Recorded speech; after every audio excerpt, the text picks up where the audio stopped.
Morning friends, কেমন আছো তোমরা সবাই? আশা করি সবাই খুব ভালো আছো। এই দেখো, রোজকারের মতন আজকের ভিডিওটা আমি আমার গপুকে দিয়ে আবার স্টার্ট করে দিলাম। এই যে গপুকে এখানে টান করি, একদম প্রসাদ টোসাদ দিয়ে বসিয়ে দিয়েছি। এদিকে সব ঠাকুরকেও পুজো দেওয়া আমার কমপ্লিট।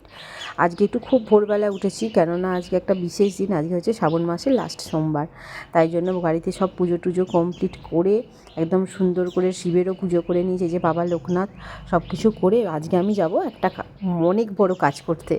মানে আজকে আমি যাব, মানে পায়ে হেঁটে বাবার মাথায় জল দেবো। এখানে কাছেই আমাদের গঙ্গা নদী, সেই গঙ্গা থেকে জল তুলে প্রায় 10 থেকে 11 কিলোমিটার হেঁটে আমি জল তুলে নিয়ে আসবো। এই যে আমি রেডি হয়ে গেছি, বলো আমার লুকটা আজকে কেমন লাগছে। চলে এসেছি আমি ঘাটে, এবার স্নান করবো। এই যে আমার ছেলে আর আমি এসেছি, পাড়ার গ্রাম থেকে অনেকজনাই এসেছে, আর আমি আর আমার ছেলে এসেছি। এদিকে আমার স্নান করাও কমপ্লিট, এদিকে আমার ছেলেরও স্নান করা হয়ে গেছে। এবার দুজনে মিলে আমরা যাব। চলো এবার তাহলে যাই। এই যে আমি ঘটে করে জল নিয়েছি, ছেলে মাগ নিয়েছে। আমি চলো তাহলে ভোলে বাবার নাম করে এবার আমি যাত্রাটা শুরু করি। ছেলে আগে একটু এগিয়ে এগিয়ে যাচ্ছে, ওরা তো ছোটো, তাই ও তো একটু তাড়াতাড়ি যাচ্ছে, আমি একটুখানি মানে আস্তে আস্তেই যাচ্ছি, পায়ে একটু লাগছিল। এই যে আমি রাস্তায় উঠে পড়েছি, হাঁটছি আমি। রাস্তাটা মানে রোদও উঠে গেছে, তখন প্রায় তোমাদের 8:30 9টা বাজে।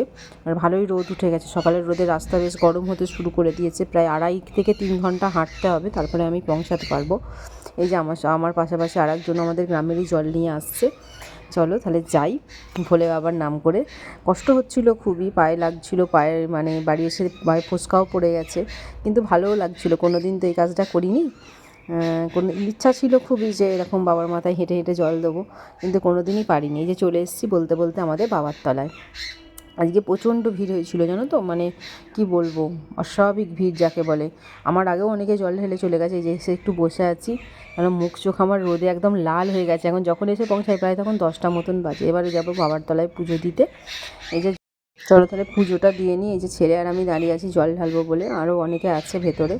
মা পুজোটা বাড়ি থেকে নিয়ে এসেছে, আমি আর বাড়ি যাইনি। একবারে বাবার মাথায় জল ঢেলে পুজো দিয়ে তারপরে একবার এদিকে আমাদের নন্দী মহারাজের দেখো বেলপাতায় পুরো চাপা পড়ে গেছে, সবাই বেলপাতা দিয়ে নন্দী মহারাজকেই চাপা দিয়ে দিয়েছে।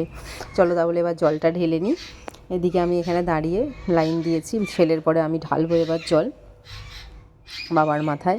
এটাই শেষ সোমবার, আবার হবে 8 বছর। 8 বছর আবার বাবার বার করব যদি পারি, 8 বছর আবার যাব বাবার জন্য জল আনতে হেঁটে হেঁটে। এখন জানি না পারবো কি না।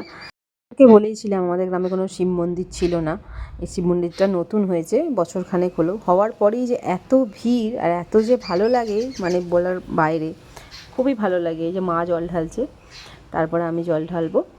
আর তো 2.5 3 ঘন্টা হেঁটে, মানে 3 ঘন্টাই প্রায় ধরো। আমার তো কষ্ট হচ্ছে, কিন্তু বেশি কষ্ট হচ্ছে আমার ছেলেকে দেখে আমার। মানে ও এসে আর যেন মানে একদমই পারছে না, ওইখানে চুপ করে বসে পড়েছে, মুখ চোখ একদম লাল হয়ে গেছে। বাচ্চা তো, কোনো দিন তো এসব কিছু করেনি।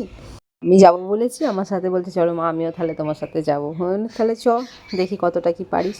যে জল ঢেলে আমরা বেরোচ্ছি। এবার আমি জান করাবো নন্দী মহারাজকে জল ঢেলে তারপরে বাড়ি যাব। চলো তাহলে ভিডিওটা আজকে এখানেই পর্যন্তই থাক, ছোট্ট ভিডিও বানালাম আজকে। দেখা হবে আবার কোনো নেক্সট ভিডিওতে তোমাদের সাথে। ততক্ষণ পর্যন্ত তোমরা খুব ভালো থেকো, মহাদেব যেন সবাইকে খুব ভালো লাগে। আর যদি ভিডিওটা ভালো লাগে প্লিজ সাবস্ক্রাইব করে দিও। দেখা হবে আবার কোনো নেক্সট ভিডিওতে। ততক্ষণ পর্যন্ত টাটা।